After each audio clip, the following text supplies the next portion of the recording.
Yeah, I mean, being the oldest sibling out of the three, I've always had the more responsibility. I feel like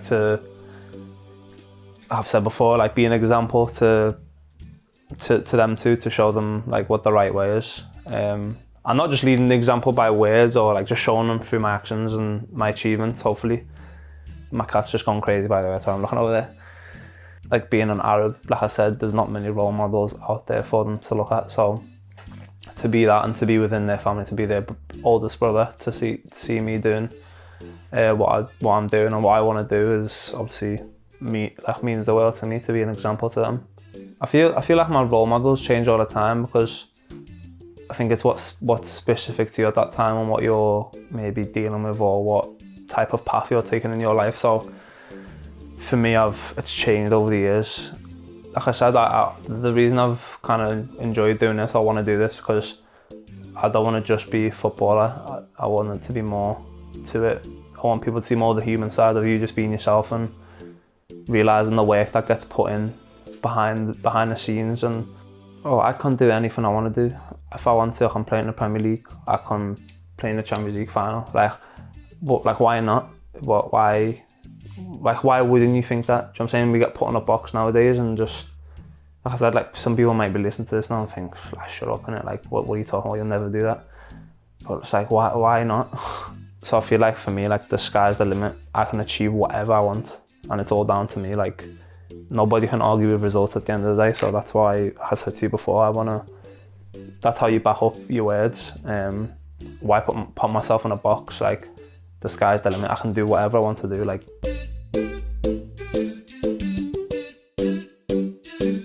I'd say I've played in some pretty big games so far in my career and like some good atmosphere, especially internationally. Like playing at Wembley was crazy.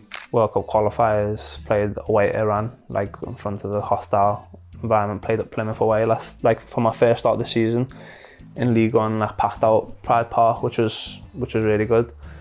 And I realised why like athletes and especially football like chase that kind of high in achievement all the time, because you're in a stadium, like obviously you can't hear yourself think, and it's just atmosphere is crazy. Especially when I was at Wembley, like that was mad. And then like 2-3 hours later after the game, just silence and you just switch back to just being normal. And it's just a weird feeling. Like that, when I have experienced, that's been a weird feeling, because it's like, how can you go from this mad buzz and mad like electric atmosphere to just sit in silence in your room or with family like this? City just got it. So yeah, you're vexing it. Come on, City. Yeah.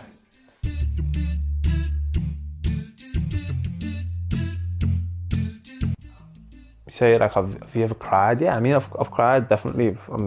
It's just a human thing. Why wouldn't you cry? Like, you laugh, you be sad, you're angry. So crying is just like another emotion.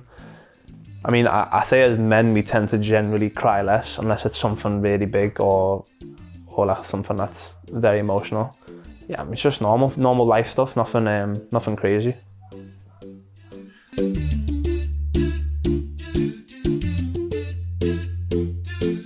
Well, first, we've just dug these out the attic because they've been up there for like 5-10 years, bro. Can't remember half of them, but I'll try to. I think this one, I'll start with this one here. This was 2008, under 7s. I don't have a clue what this was for. I think we won a cup or something. But I'm pretty sure this is the first trophy that I ever got. This was in 2010 or something. Pleasant Street Primary School, Player of the Year. We had that. Then we had this as well. This is like similar. Marshalls, under 13s, Player of the Year. So I got that as well. That was quite cool. So I joined Marshalls, let's say 12 years old. That was like my first proper Sunday League team that I'd done well at. And I think every year I got like top goal scorer, got Player of the Year or Manager's Player of the Year or something. I think that year actually I scored something stupid, like, didn't I score like 40 goals or something? 40, 50, something crazy at the time. Oh yeah, so this is a good award actually. This is probably one of my favourite ones. So under 10s, I got thing. So we got awards for like our personalities in it. So like Mr. It was like Mr. something, do you know what I mean? So like, people got like Mr. Funny or something. So I got, if you can guess, I'll give people a chance to guess what I got. I got Mr. Lazy, because I used to just be so lazy on the pitch, bro. Like if the ball was at my feet, I'd do anything. I'd run. I'd be a player. But like if that involved anything to do with running back to my own goal or tracking back, no chance. You just catch me walking about. At under 10s, I'd just be walking about. I just wouldn't do anything. So yeah, there's that. And then I think there's stuff like this, like we won cups or got to finals of cups. But honestly, I haven't seen these in years, so it's quite cool to see them all. Because obviously this year I got a few awards as well with Wimbledon, so it was quite nice to add them to the collection. But yeah, I mean that's it really from the awards. Like these are just trophies, and it's nice obviously to get recognition for your work. Don't get me wrong, but I think you need to just continually do it. But yeah, I literally haven't seen these in like 10 years.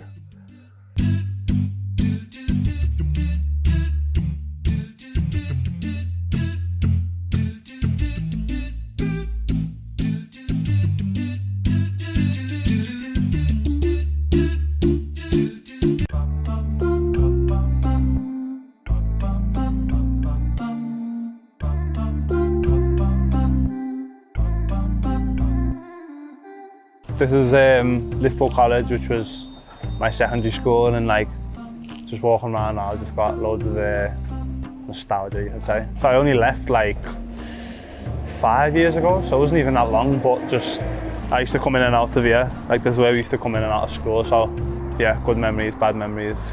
I wouldn't say I was good, but I wouldn't say I was naughty. Like on a scale of good to naughty, I'd say I was somewhere in the middle.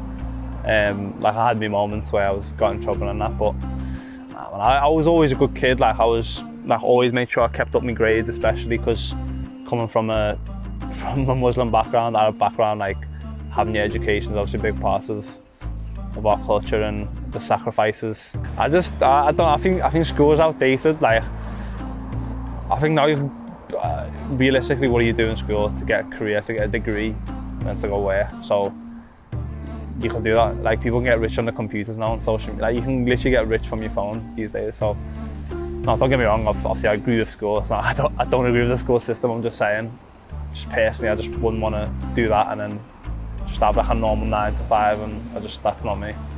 Balancing football and school was probably the toughest thing in like terms of time management when I was younger, because I used to play for Tranmere up until about under 14, 15, before I went to Swansea, 15, sorry. So I'd literally, during my GCSE year, I'd have to like finish school, get a bus to town and get a train from there to the Wirral. Somehow like walk to the training ground and then walk back and then just do the same journey back, and I'd get home at like 10 PM some days. And like I said, I had to make sure I'd done well on my GCSEs, like homework, past papers, whatever we used to have at the time. Yeah, that was tough. Like I remember like the last 2 years of school were proper tough for me, like stressful, man. Obviously, first world problems, stress, nothing crazy, but I think that shaped me into the person as well that I became, because it was just learning to manage my time and again like balance two things at once. So should we capture this? No, I might as well just do it. Did it? I'll get involved as well. Flip it, yeah. It's fine, bro, I'll help. No, don't you? No, that's fine, no worries. No worries. Go on, I'll stop these. Good. Do you need any help? Do you need any help? One sec. Go on.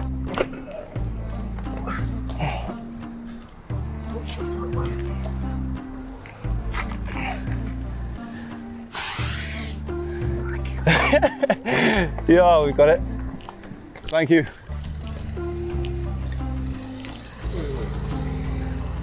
This is the outtakes. And that was on me, you know. No worries. Very much. No worries. Thank you. You're not No worries. All good, yeah? Woo! Flipping out.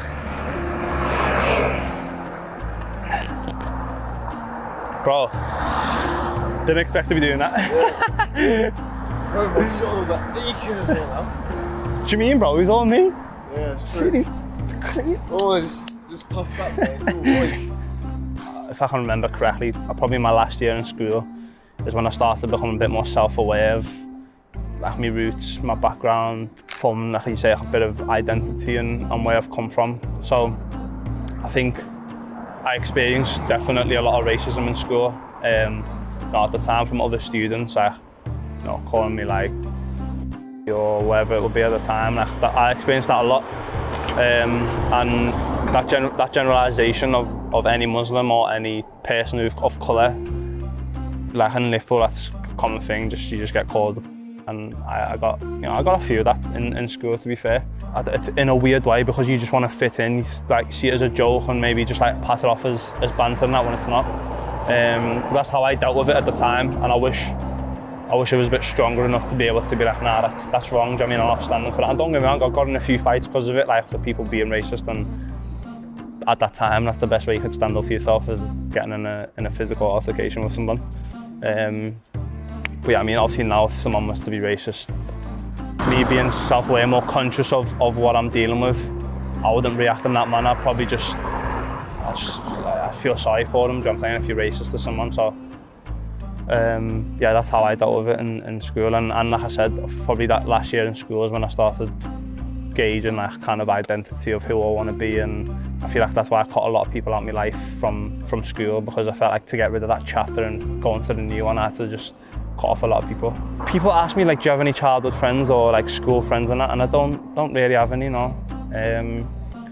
But I don't regret it. I mean, I say regret it more just in like I don't have that childhood friends and all that stuff. But if I wouldn't have done that, then I wouldn't have gone on the journey I went on. So, do you know what I mean? It's like weighing up the balance of it. So.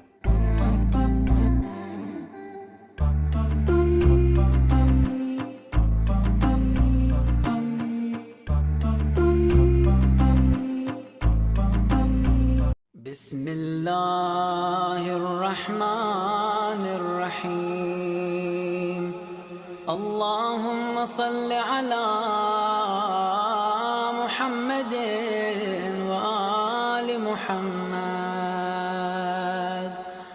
I've been quite vocal about being Muslim because I feel like you should be proud of what you believe in and the traditional values that I've been raised on. I don't like to say this in a disrespectful and negative way, but I feel like the way that society's going now, we've come away from a lot of the, say, traditional values that have served us well. Obviously, I'm not saying we should hold on to everything, but especially the ones that have served us well for thousands of years. Why would you let go of them? And I feel like Islam promotes a lot of that. So yeah, I'm just proud of who I am and my religion and my beliefs and my faith, and I feel like football has got its challenges and it's just a way that I always help to send to myself. Football is a tough environment, don't get me wrong, and I'm by no means perfect, do you know what I mean? Like I'm far from perfect, if anything, but what I've not ever been shy of doing is sticking to my faith and my religion and coming back to Allah. So that's something I've always done, regardless of what points I've been at, what club I've been at.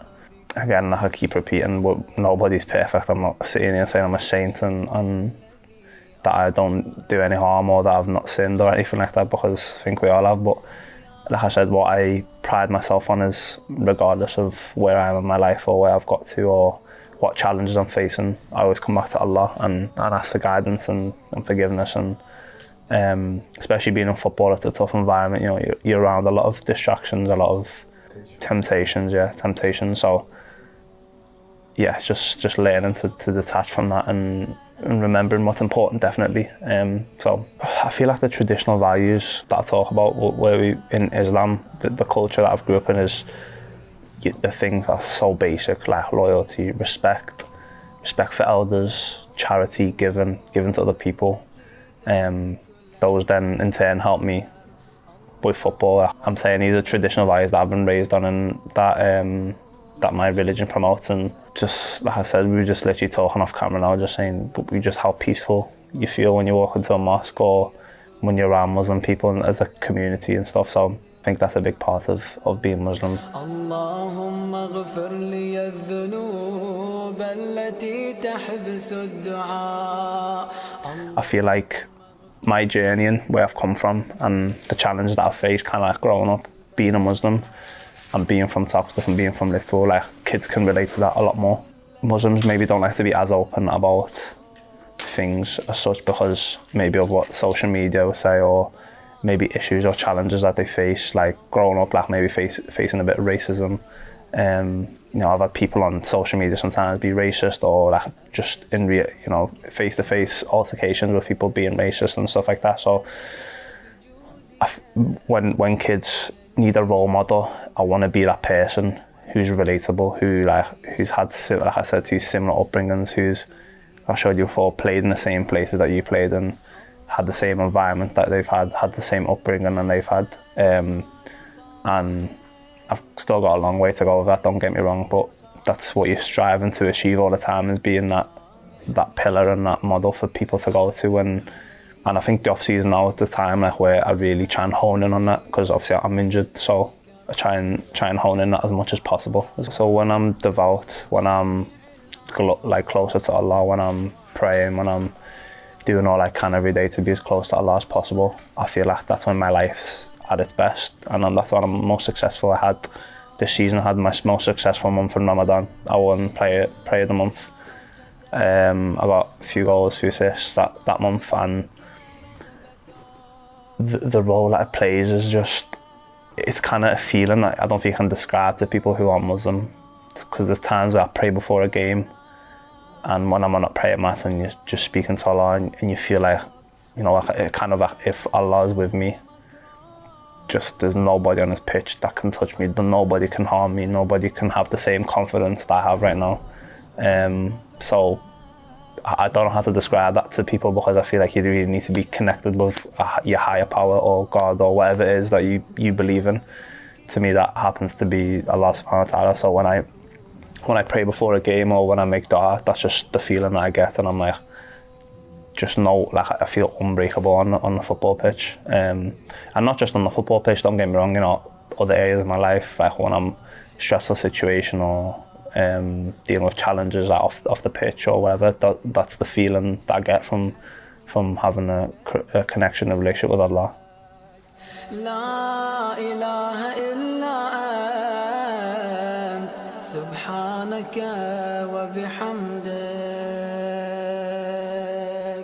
Every club I've been at, to be fair, has been really welcoming in terms of my religion, but it's more the things you feel subconscious. So, for example, I've just finished training and I need to, for example, maybe go pray. You know, most clubs don't have anywhere you can go pray, just like a prayer room or obviously a lot of the bigger clubs do now, but the clubs I've been at haven't had that. So I had to make shift of like just a room in a corner, just go get my sajjad and do it there. I think I forget, I have this conversation a lot with people, like, you live in the UK. Obviously I live here now, and I would like to say I'm also British, but at the same time it's not my country, so people aren't aware of sometimes what we need to do. So for example, like Ramadan, you know, you get asked the stupid questions all the time to us, oh, what, even water, like you can't drink water. To be fair now, I enjoy doing it. Like a lot of my teammates will ask me, why'd you do that? Or I find it fun now to just educate people, and like sometimes it's a joke to them, and like I feel not sorry for them, but I just think, you know what, they don't know any better. It's not serious to them, so I can't sit and be angry at these people. Or no, I've not really, to be fair. I've never had problems as such, like with teammates. I'd say everyone's been open and been all right with it, to be honest. I think the challenges that I've faced so far, or biggest challenges, you know, away from the challenges I faced when I was growing up, like around Toxteth, you know, going to school, maybe getting racial abuse sometimes, having altercations and fights with people. I've had that. I think the first real big one was moving away from home to a completely different world, like going to Swansea, which was the first year I really struggled with that. The only thing that helped me gain a bit of peace and be able to deal with those challenges was reconnecting with Allah, because I had a year where I was really just distant from my religion. I stopped, because I had the freedom of being on my own and living on my own. I stopped reading Quran, I stopped listening to things that are good for me, that would help me in the situation I was in the challenge I was in. Only towards the end of my first year at Swansea where I was fully like at rock bottom mentally, and I was like, right, I need to. That's why I'd done a lot of mental health stuff at the time and started reconnecting with Allah.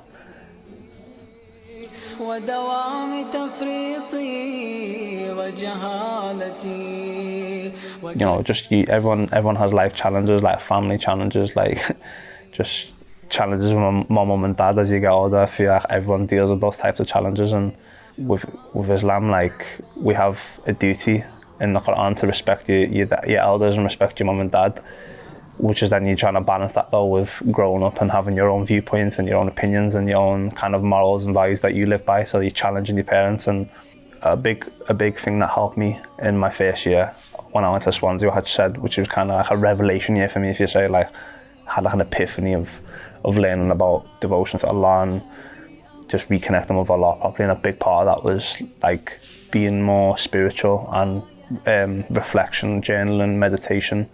I know we've had a few conversations about meditation. It's probably one of the biggest parts of my routine. I do that most mornings after prayer. And also I've learned to link them together. So I used to think of meditation or maybe consciousness or spiritual behaviours and Islam as two different things.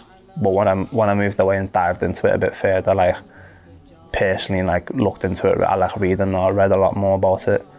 I realised the two are interlinked. You know, you can't have true devotion to Allah or connection without being present and being, having that, you know, consciousness of present moment you're in.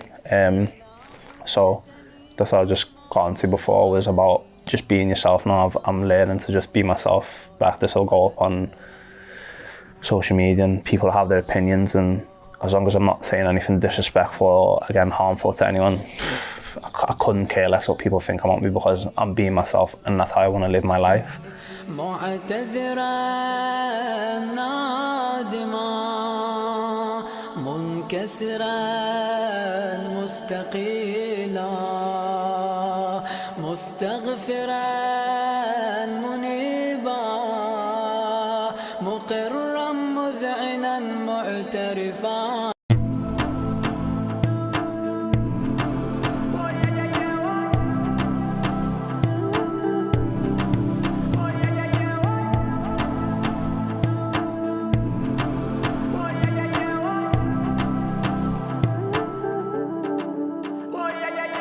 Being back here probably brings back my first memories of actually really getting into football.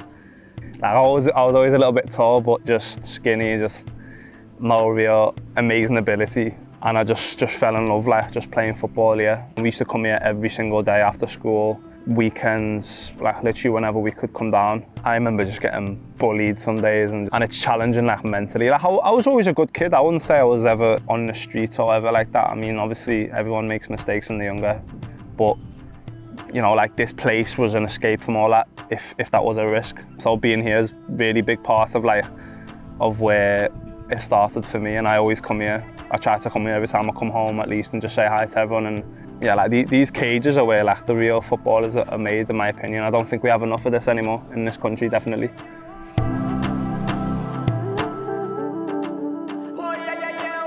Towards the end of secondary school is when I started thinking I want to be a footballer. Like that's what I want to do, because to me the opportunity that came up at the time, which was Swansea, it was just a chance to like escape from this place as well. Not that there's anything wrong with it, but like I said, I felt like at that stage in my life with the challenges I was facing outside of football, I just needed a fresh start. And probably like again, I was probably a bit, not disrespectful, but I was probably a bit rude, and like, cut so many people off in my life at that age, which was a bit mad.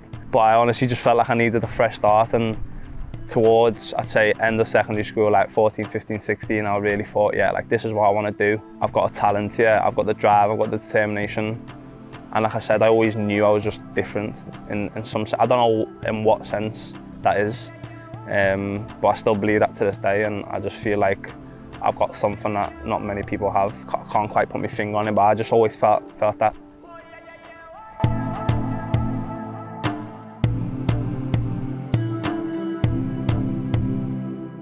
Football to me is like the vehicle which like I've learnt about life, because all the challenges that I've faced in football like have translated through to my life. like the discipline to get yourself down here every single day. I mean, to me at that age, it was fun, so it didn't require any discipline. And then, you know, after that, it's like the rejections. You know, you're going to get rejected in many things in your life, don't get me wrong, but when you're an aspiring footballer and you just love the game, like any rejection or any form of someone telling you you're not good enough is just, your world comes crashing down. So to me, having those experiences when I was a bit younger, and you know, even till now, I still have those experiences sometimes. And then, you know, then when you get a bit older, it's the next step. It's like the nutrition, like the diet, the sleep. Like obviously you do those things to help you become a better footballer, but you do that as well because then you realise like that's how I should be living my life. Football to me is just everything because it's how I've learnt about everything in my life so far. From moving away from home, from having to manage everything myself, like at a young age. Obviously the mental challenges that come with it and the mental like stress that we go under as footballers. So yeah, football means everything to me. Like I'm not, like I sometimes hear people and they say, oh, I don't even like football. Like footballers will say that, or they'll say, oh, I don't watch anything. Like any football matches, and I'll be like, bro, are you mad? Like I will watch any game of football. Like I feel like I just can't switch off from it. Like I'll be watching Danish league and that, if that's on BT Sport, I'll be watching anything. So yeah, I love it. Like, and I just, even in the off season now, which time to be relaxing, I feel like I should be doing something.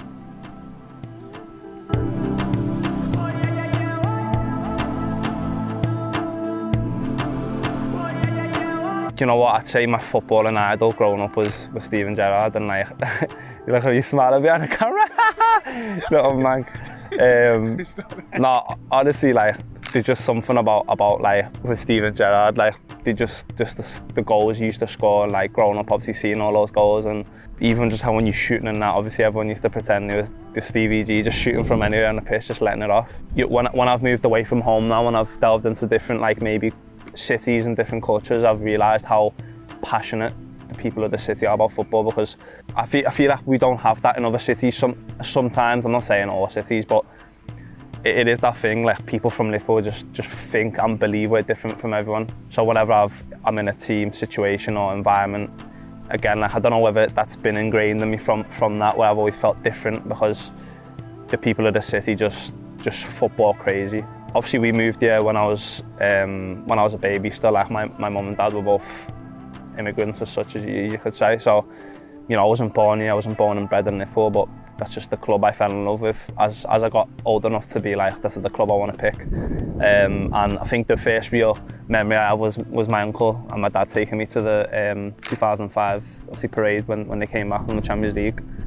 And then, you know, obviously as I got older, just started going to games. Like I never had a season ticket, but I'd always go to whatever games I could go to.